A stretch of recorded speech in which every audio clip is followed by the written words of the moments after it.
Bienvenue à tous, ici Jia. J'espère que ça va pour vous. Aujourd'hui, je vous embarque avec moi en Inde. Bon, je pense que cette histoire, vous l'avez déjà entendue.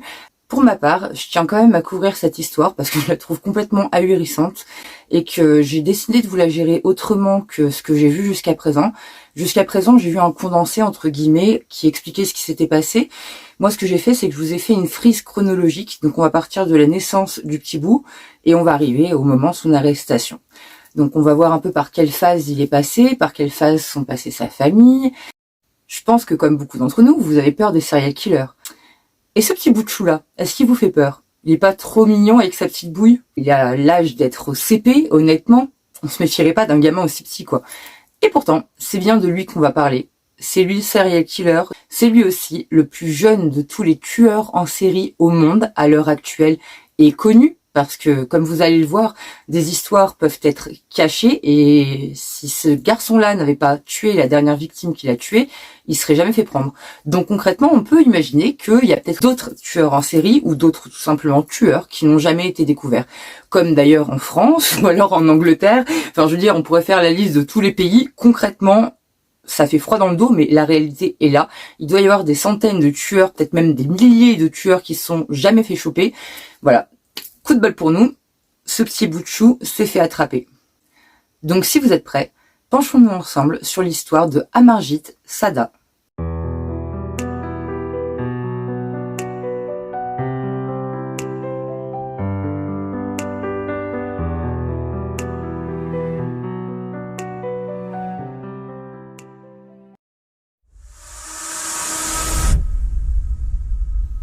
Amarjit Sada, qui est aussi appelé Amardip Sada, dans certains des articles que j'ai pu voir, mais nous on va l'appeler Amarjit, parce que c'est comme ça qu'on l'appelle le plus couramment, donc je pense que c'est une question de prononciation, donc on va l'appeler Amarjit.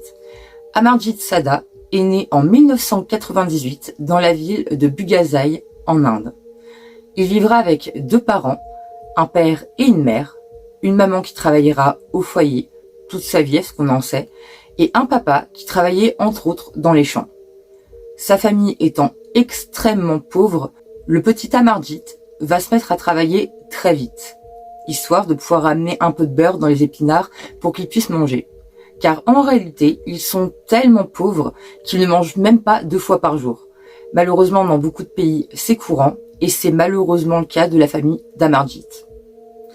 Amarjit, dès petit, aura des comportements qui vont inquiéter les grandes personnes qui l'entourent. C'est-à-dire que quand on le laisse avec des enfants, les enfants ont tendance à se plaindre qu'il est violent avec eux, qu'il leur met des coups de pied, qu'il leur balance des trucs dessus, genre des cailloux, du sable.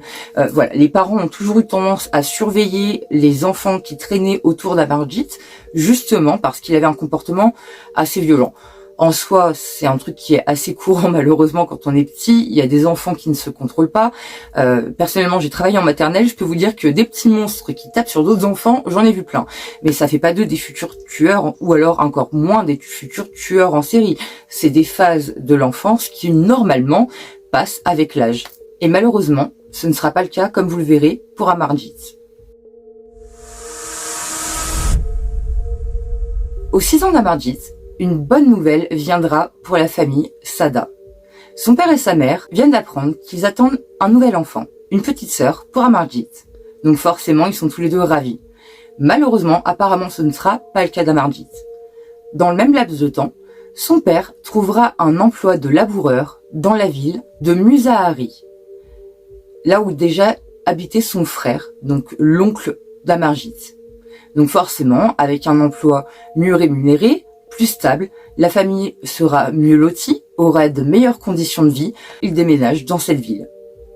Une fois arrivé là-bas, rebelote, Amarjit sera surveillé par les grandes personnes car elles ont remarqué que les enfants ont tendance à se plaindre de son comportement relativement violent. Amarjit continue à travailler avec ses parents, sa maman est toujours femme au foyer et la vie se déroule à peu près normalement. Jusqu'au mois de mai 2006.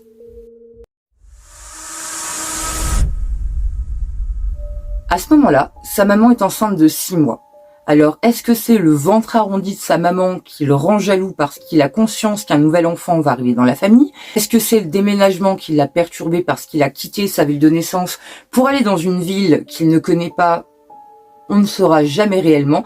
Amarjit ne le dira pas et je pense pas qu'on lui ait réellement posé la question. Toujours est-il que je trouve que la coïncidence est quand même là. Sa maman est enceinte d'un nouvel enfant. On sait que souvent les enfants, les premiers enfants, ont tendance à être jaloux des enfants qui vont arriver par la suite. C'est pas le cas tout le temps, je suis tout à fait d'accord.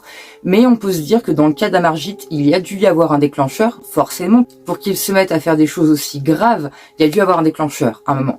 Donc moi, les seuls déclencheurs que j'ai trouvés à ce moment-là, c'est le fait qu'il ait déménagé, ou le fait que sa maman attende un enfant, et que son ventre à 6 mois de grossesse commence à être bien arrondi, et à mettre concrètement en tête à Amarjit que bientôt il y aura un deuxième enfant dans la famille, donc moins d'attention pour lui, éventuellement plus de pauvreté. Il travaille déjà à son petit âge. Est-ce que tout ça ne l'a pas perturbé? On n'en saura pas plus. Toujours est-il qu'Amarjit, à ce moment-là, a un cousin qui a 6 ans.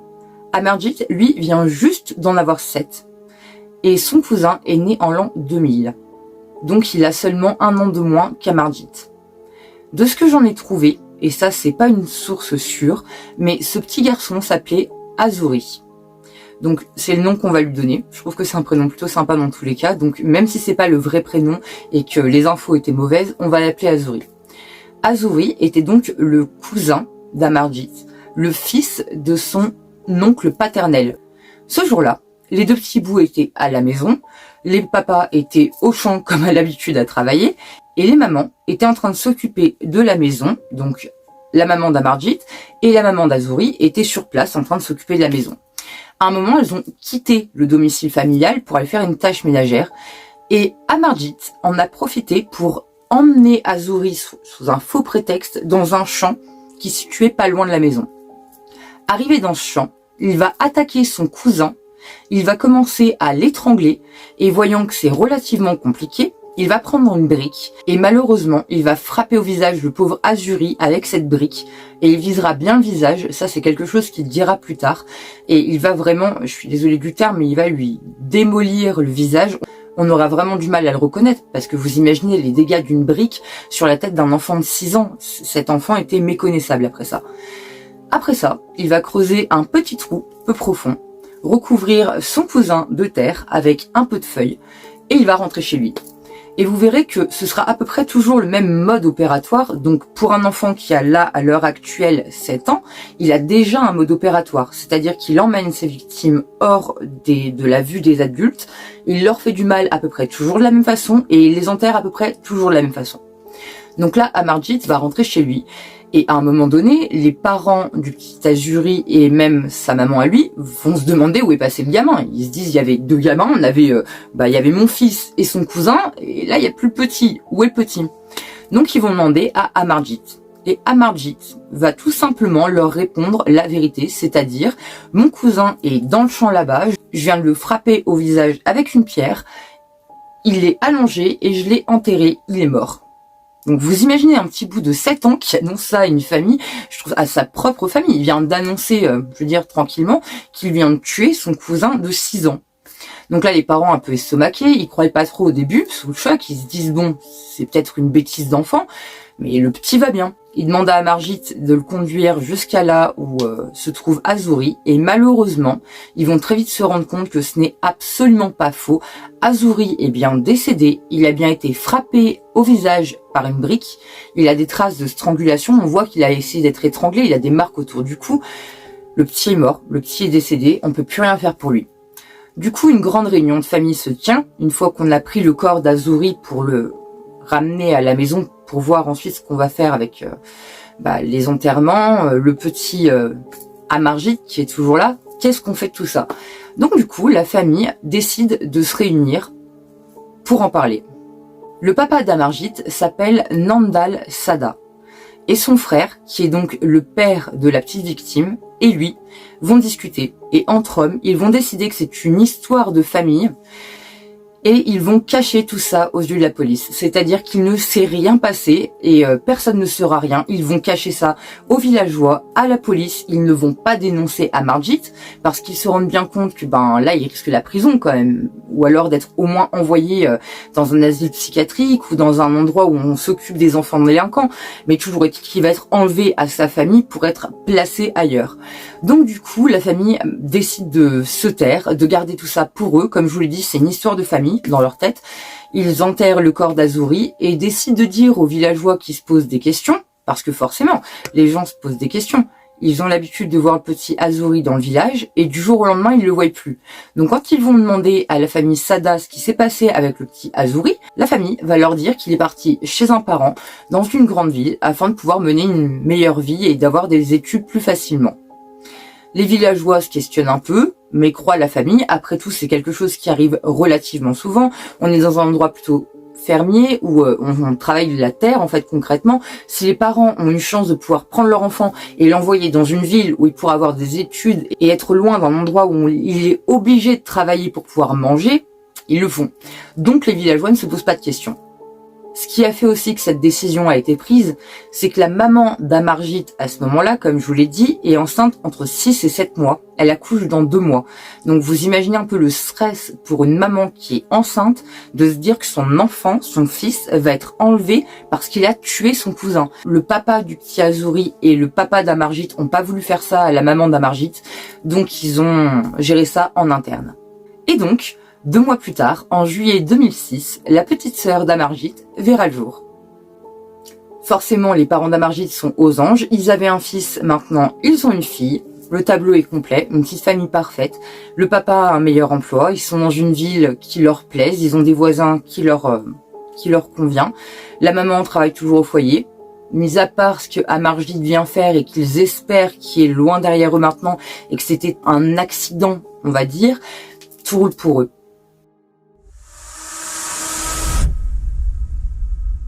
Malheureusement, nous voilà arrivés en mars 2007.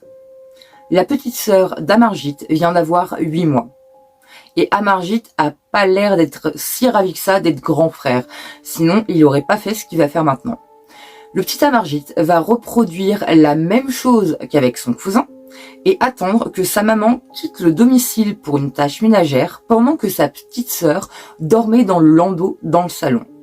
Là, Amarjit va rentrer dans le salon, prendre sa petite sœur dans ses bras et se faufiler en dehors de la maison jusqu'au même champ que là où il avait attaqué son cousin 10 mois plus tôt. Là, malheureusement, il va reproduire la même chose, c'est-à-dire qu'il va essayer d'étrangler sa petite sœur qui a 8 mois, je le rappelle. C'est un poupon, c'est un tout petit bébé de rien du tout. Elle a aucun moyen de se défendre. Et malheureusement, après avoir essayé de l'étrangler, vu que ça prend du temps, il va prendre une brique et encore une fois frapper sa sœur au visage et la tuer de cette manière.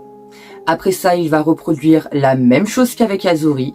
Il va creuser un trou, enterrer sa petite sœur, refermer le trou avec de la terre, le recouvrir avec des feuilles et un peu d'herbe et rentrer chez lui. Une fois arrivé chez lui, forcément, sa maman et son papa Nandal vont lui demander où est sa petite sœur. Et là, encore une fois, le plus calmement du monde leur explique que la petite sœur est dans le champ d'à côté. Donc là, il conduit les parents jusqu'à la tombe qu'il vient de creuser pour sa petite sœur. Et malheureusement, ses parents sont bien obligés de se rendre compte que leur fils vient de tuer leur petite fille d'à peine 8 mois. Donc là, vous imaginez le traumatisme interne dans la famille. Le gamin vient de tuer son cousin de 6 ans et sa petite sœur de 8 mois en l'espace de 10 mois seulement. C'est une catastrophe. Les parents savent pas vraiment quoi faire face à ça. La maman d'Amarjit, comme vous l'imaginez, est complètement dépassée et effondrée. Elle vient de perdre sa petite fille, mais à côté de ça, si elle dénonce ce que son fils a fait, elle perd son fils, donc son seul enfant restant, irait dans une maison de redressement et elle ne le verrait plus. Elle n'aurait plus la garde de son garçon. Du coup, les parents rebelotent, recréent une réunion familiale en interne.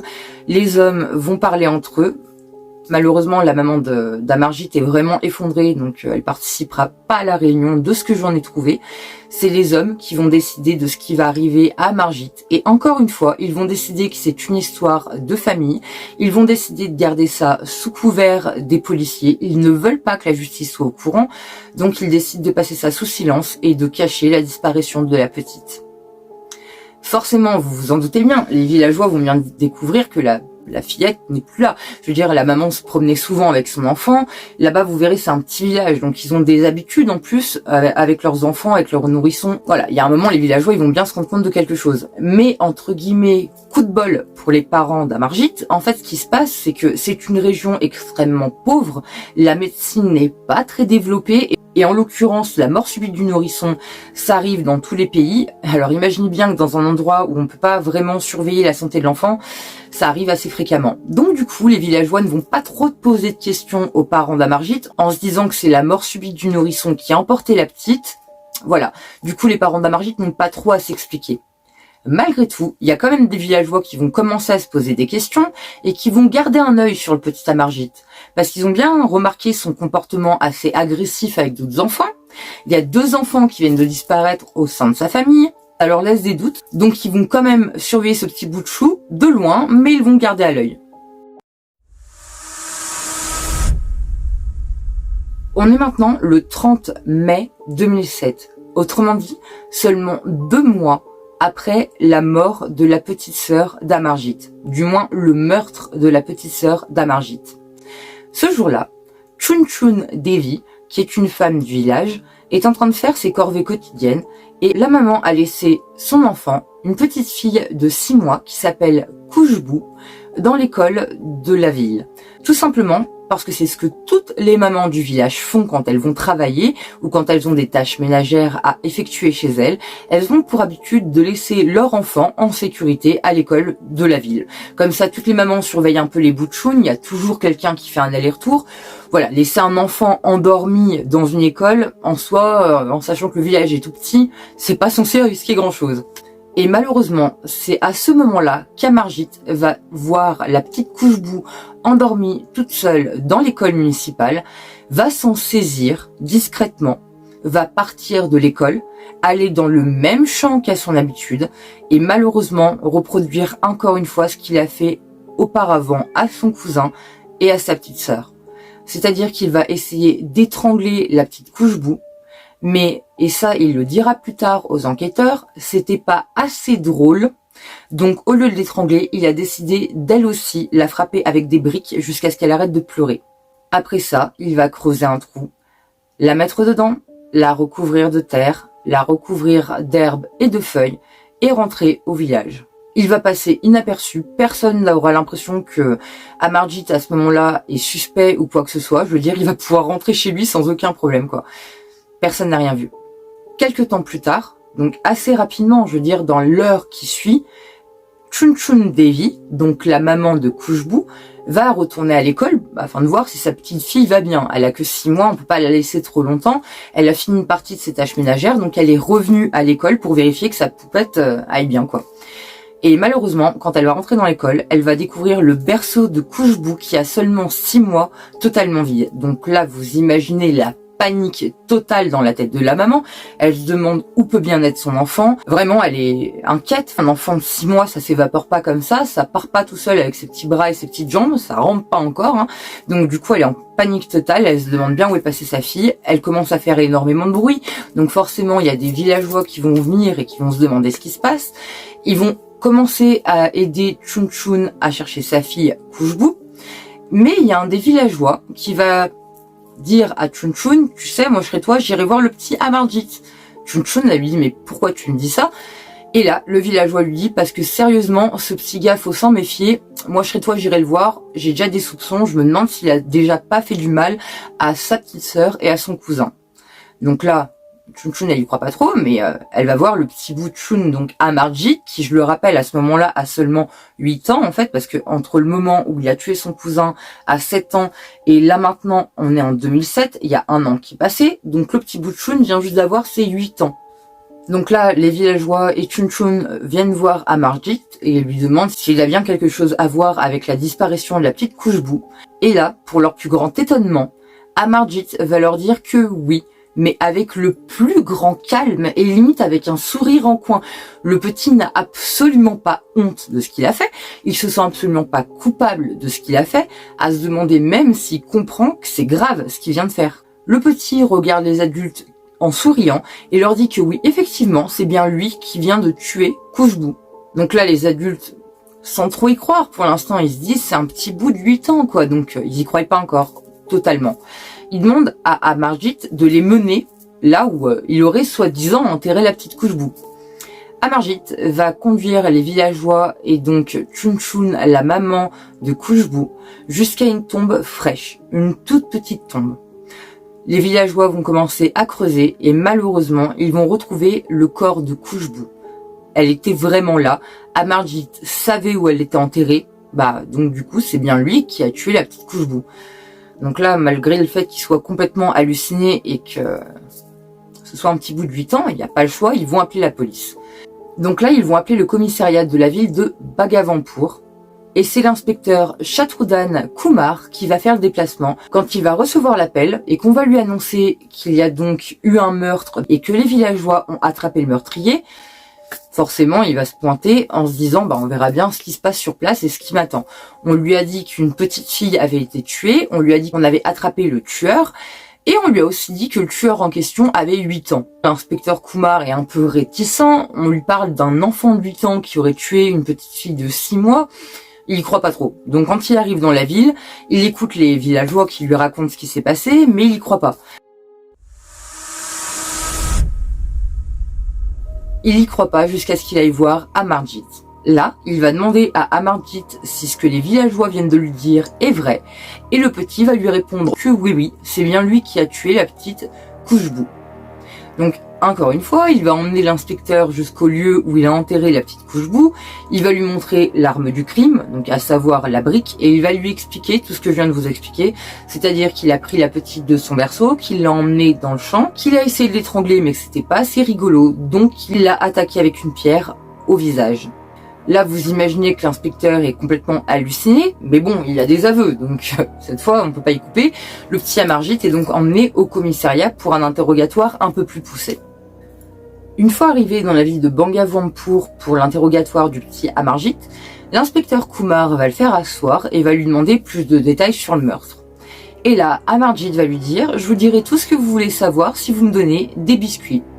Le petit est extrêmement calme et c'est même flippant parce qu'en fait il a un sourire, il regarde les inspecteurs en souriant. Je veux dire, vous avez vu des photos depuis tout à l'heure, il a un regard à des moments qui est assez presque narquois, on va dire qu'il nargue les adultes réellement, je veux dire il les met au défi presque avec son regard et c'est exactement ce qu'il va faire au sein même du commissariat en face de l'inspecteur Kumar. Donc comme je vous l'ai dit, une fois en interrogatoire, le petit Amarjit va s'installer confortablement. Et il va commencer à raconter ce qui s'est réellement passé. Donc il va leur expliquer pour Khushbu. Et quand l'inspecteur qui a entendu les rumeurs dans le village va lui demander si effectivement il est responsable de la mort de sa petite sœur de 8 mois et de son cousin Azuri de 6 ans, le petit Amarjit va leur dire que oui. Et il va leur expliquer toute la démarche. Donc il va expliquer à l'inspecteur que pour sa petite sœur, il a fait comme la petite Khushbu, il l'a pris de son berceau, l'a emmené dans le champ, l'a attaqué dans le champ, l'a enterré et rentré chez lui le plus tranquillement du monde. Et pour le petit cousin, c'est pareil, il a attendu qu'il n'y ait plus personne dans la maison, il lui a dit qu'ils allaient jouer dehors, il a pris le petit cousin, l'a emmené dans le champ et c'est comme ça qu'il a commis son premier meurtre. Donc là, il va raconter tout ça à un inspecteur Kumar complètement sidéré. Et comme je vous le dis, il a en face de lui un gamin. Donc au vu de sa personnalité, de la façon qu'il a de raconter les meurtres, du fait qu'il explique qu'il a pris du plaisir à faire du mal aux enfants, parce que comme je vous l'ai dit, en fait, il avait commencé à étrangler la petite Khushbu, mais c'était pas assez satisfaisant parce qu'il voulait voir la douleur sur son visage et qu'avec l'étranglement, il n'avait pas cette sensation-là. Et c'est pour ça qu'il l'a attaqué avec une brique au visage, c'est pour pouvoir voir la douleur de l'enfant à chaque coup de brique qu'il mettra dans son visage. Et tout ça, il va l'expliquer aux inspecteurs qui vont l'interroger. Donc là, les inspecteurs se posent vraiment des questions. C'est un gamin de 8 ans. Comment ça se fait qu'il a des pensées pareilles? Comment ça se fait qu'il en est à 3 meurtres? Ça fait de lui un tueur en série. 3 meurtres, c'est ce qu'il faut pour être nommé tueur en série. Donc là, il en est à 3 meurtres. C'est le plus jeune tueur en série du monde, officiellement. L'inspecteur se pose des questions sur son comportement et va décider de lui faire rencontrer un médecin psychiatre afin que ce médecin nous en dise un peu plus sur la personnalité du petit Amarjit.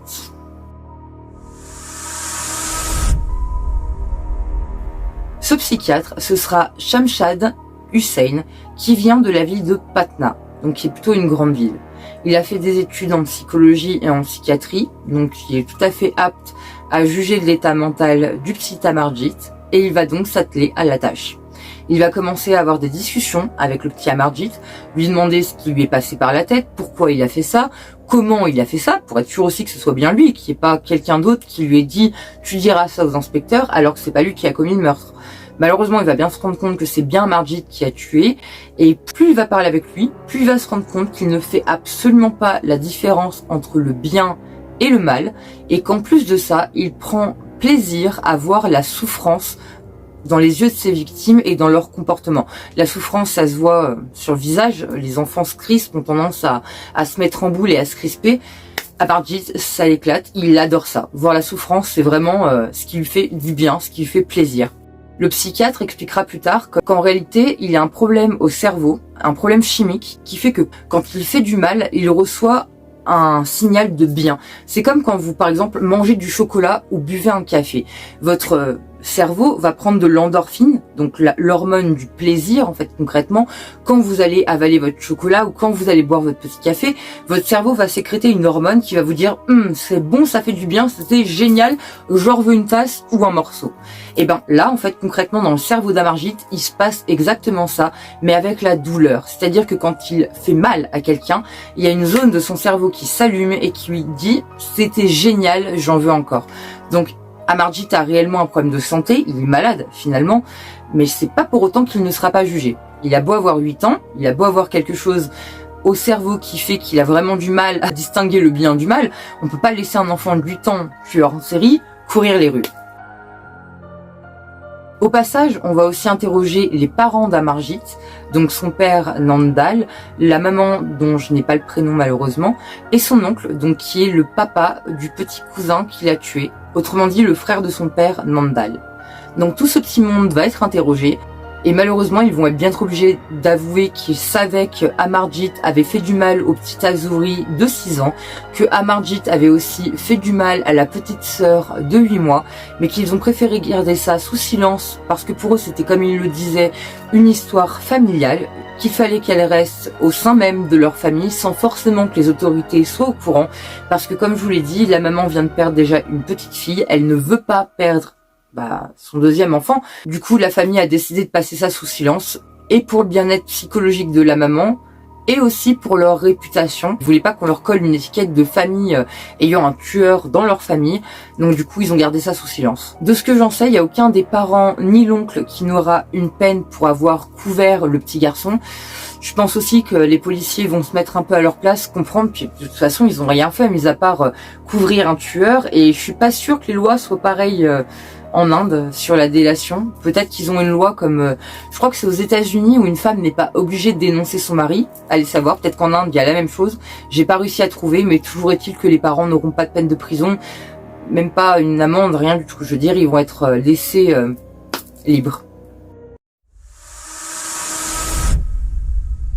Le petit Amarjit sera détenu dans une maison de redressement, entre guillemets, donc un lieu où les enfants sont placés quand ils ont fait de grosses bêtises ou dans le cas d'Amarjit ont carrément commis un meurtre, parce qu'il n'y a pas de loi qui autorise la prison pour les enfants en Inde. En dessous de 18 ans, un enfant ne va pas en prison, il est généralement placé dans une maison, entre guillemets, de redressement. La peine qu'Amarjit est censé avoir pris est seulement de 3 ans. Je pense que c'est dû à son âge. Voilà, il est censé ne faire que 3 ans de prison. La loi en Inde dit que les parents, quand leur enfant est un délinquant ou carrément un criminel, peuvent le laisser en maison de redressement jusqu'à l'âge de ses 18 ans. Alors, de ce que j'en sais, c'est pas ce que les parents ont décidé de faire, et Amarjit n'avait pris que 3 ans de peine, et pourtant, il restera en prison jusqu'à ses 18 ans. Et ça, on le sait, parce qu'il va essayer de passer en appel plusieurs fois. Une fois en 2010, une fois en 2012, là ce sera rejeté complètement et voilà, il n'y aura même pas d'appel en fait, ça va être rejeté. Et une fois en 2014, alors que son père Nandal est décédé, donc là vous voyez le document que j'ai réussi à trouver en fait qui statue sur le sort d'Amarjit. Amarjit restera en prison jusqu'à ce qu'il ait atteint ses 18 ans. Amarjit, donc à ses 18 ans, en 2016, sortira de la maison de redressement. Donc là, à l'heure qu'il est, si j'ai bien fait mes calculs, il a à peu près 2 voire 23 ans. Et il est en liberté. On ne sait absolument pas où il est. Il peut être en Inde, il peut avoir changé de pays. Des rumeurs disent que son nouveau nom est Samarjit, en fait qui est la compression de Amarjit, donc et Sada. La première lettre de son nom de famille c'est un S. Apparemment on aurait pris le S de Sada pour le mettre devant le nom Amarjit et ça donne Samarjit. Ça c'est une rumeur. Je ne sais pas si elle est avérée ou pas, en même temps personne ne peut le savoir. De ce qu'on en sait, il n'a plus fait parler de lui. De toute façon, même s'il avait fait parler de lui, on pourrait pas réellement le savoir. Parce que, en plus, si la rumeur du nom Samarjit est vraie, peut-être que l'État indien a rechangé son nom après. S'il y a une fuite, le gamin peut être en danger, ou alors ça peut entraver sa vie d'adulte. Il peut ne pas trouver un travail, être catalogué, être étiqueté. Autrement dit, ça peut être compliqué pour lui de recommencer une vie d'adulte. Donc, effectivement, si le nom de Samarjit est vrai et qu'il y a réellement une fuite, ce serait pas étonnant qu'il ait changé de nom. Donc du coup, on ne sait absolument pas dans quel pays il est, mais tout ce qu'on sait, c'est qu'il est en liberté.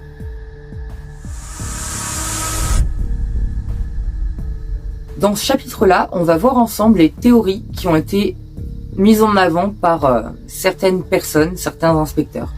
Il y a des gens qui pensent que Amarjit, du haut de ses 8 ans, n'aurait pas pu faire ça, que c'était impossible. Ils le voyaient comme un petit bout de choune innocent, en même temps on peut pas leur vouloir. Je veux dire, regardez la taille qu'il fait, il est tout petit, je veux dire, c'est un bébé encore, il avait 8 ans quoi. Donc des gens se demandent si les 2 premiers meurtres ne seraient pas dus à quelqu'un de sa famille, quelqu'un de relativement proche de lui, qui aurait commis les meurtres et qui aurait demandé à Amarjit de porter le chapeau. Et la deuxième rumeur, c'est que Amarjit aurait fait ça avec quelqu'un. Donc c'est pas quelqu'un qui aurait fait ça et qui aurait demandé à Amarjit de porter le chapeau, ce serait quelqu'un qui aurait commis les meurtres avec Amarjit. Alors pour ces théories, personnellement j'y crois pas trop. Franchement honnêtement, quand on a un gamin de 8 ans qui annonce les choses clairement à sa famille à 2 reprises, je veux dire il a mené 3 fois les personnes qui lui ont demandé où étaient les enfants auprès du corps des enfants. Voilà, un lieu du crime, ça s'invente pas, une tombe, ça s'improvise pas, on devine pas où a été enterré quelqu'un, je veux dire. Donc non, pour moi, Amarjit est vraiment coupable et il avait vraiment un problème de chimie au cerveau qui fait qu'il était, comme le spécialiste l'a nommé, ce qui n'est plus un terme qui est employé maintenant, mais il a dit lui qu'il était sadique, en fait, qu'il aime voir la souffrance chez les autres, en fait, qu'il aime faire du mal, qu'il aime en quelque sorte torturer, et que ce besoin de faire du mal aux autres a dû naître très tôt chez Amarjit, parce que tout le long de sa vie, déjà avant dans son précédent village et même dans le nouveau village, on a vu que les adultes le surveillaient quand il était auprès de leurs enfants, ils lui faisaient pas confiance parce qu'il avait un comportement violent. Alors, est-ce que quand il tapait ses petits camarades, il n'a pas ressenti du plaisir et qu'après il a voulu augmenter ce plaisir entre guillemets? Voilà, c'est comme tout à l'heure on parlait du chocolat et du café, bah voilà, vous commencez par un petit café, vous finissez par la cafetière. Amarjit apparemment ce serait pareil, il a commencé par brusquer ses petits copains et les pousser, les taper, leur jeter du sable, des cailloux, et après il y allait crescendo, il y allait jusqu'au meurtre. Alors est-ce que quand il a emmené son petit cousin, il avait déjà envie de le tuer, ou est-ce qu'il avait juste envie de lui faire du mal sans se rendre compte qu'en lui faisant du mal physiquement, il allait le tuer? Ça, c'est une bonne question, parce qu'il n'avait quand même que 7 ans. Est-ce qu'à 7 ans, tout le monde se rend réellement compte de la mort? Je suis pas sûre. Est-ce que Amarjit s'en rendait compte? Ça, on le saura jamais. Tout ce qu'on sait par contre, c'est qu'il a pris du plaisir en faisant du mal à son petit cousin. Il a pris du plaisir à le voir mourir, et c'est pour ça qu'il a recommencé avec sa petite sœur moins de 10 mois après, et c'est pour ça aussi qu'il a recommencé 2 mois après le meurtre de sa petite sœur avec la petite couche-bousse, parce qu'il a pris du plaisir pendant les meurtres, donc il avait besoin de reproduire ce geste. Malheureusement, suite à ces actes atroces et inimaginables, le petit Amarjit obtiendra un record, malheureusement qui existe, je savais même pas que ça existait, mais apparemment il est rentré dans le Guinness des records en tant que le plus jeune serial killer, en tant que le plus jeune tueur en série au monde. Voilà, le plus jeune tueur en série au monde a commencé ses meurtres quand il avait 7 ans et est devenu tueur en série à l'âge de 8 ans, à l'âge où nous, nos enfants, sont à l'école en train d'apprendre à écrire, à lire et à se comporter correctement avec leurs camarades. Le petit Amarjit en était déjà à 3 meurtres. Et c'est malheureusement comme ça que finit la triste histoire du petit Amarjit Sada. J'ai beaucoup hésité avant de travailler sur cette histoire parce que je savais qu'elle avait été faite, mais pour être sincère, comme je vous l'ai dit au début, je m'arrêterai pas seulement à des histoires qui n'ont pas été faites sous prétexte que d'autres les ont déjà présentées. L'histoire d'Amarjit Sada est quand même folle. Honnêtement, c'est un gamin de 8 ans qui devient serial killer. Je pouvais pas passer à côté de ça, c'était pas possible. J'ai vraiment fait des recherches approfondies dessus. Je vous ai fait une frise chronologique pour vraiment mieux qu'on voie le comportement en fait d'Amarjit évoluer, parce que je trouvais que c'était quand même important de le voir évoluer, ce petit bonhomme. Et là, disons que l'évolution elle était rapide, quoi. Je veux dire, en 8 ans il s'en est passé des choses dans sa vie. Donc voilà, j'espère que l'histoire, malgré le fait que pour la plupart vous la connaissiez certainement, vous aura intéressé. Voilà, je crois que j'ai fait le tour. En attendant, si la vidéo vous a intéressé, n'hésitez pas à liker et à vous abonner. Et en attendant vendredi prochain, prenez bien soin de vous.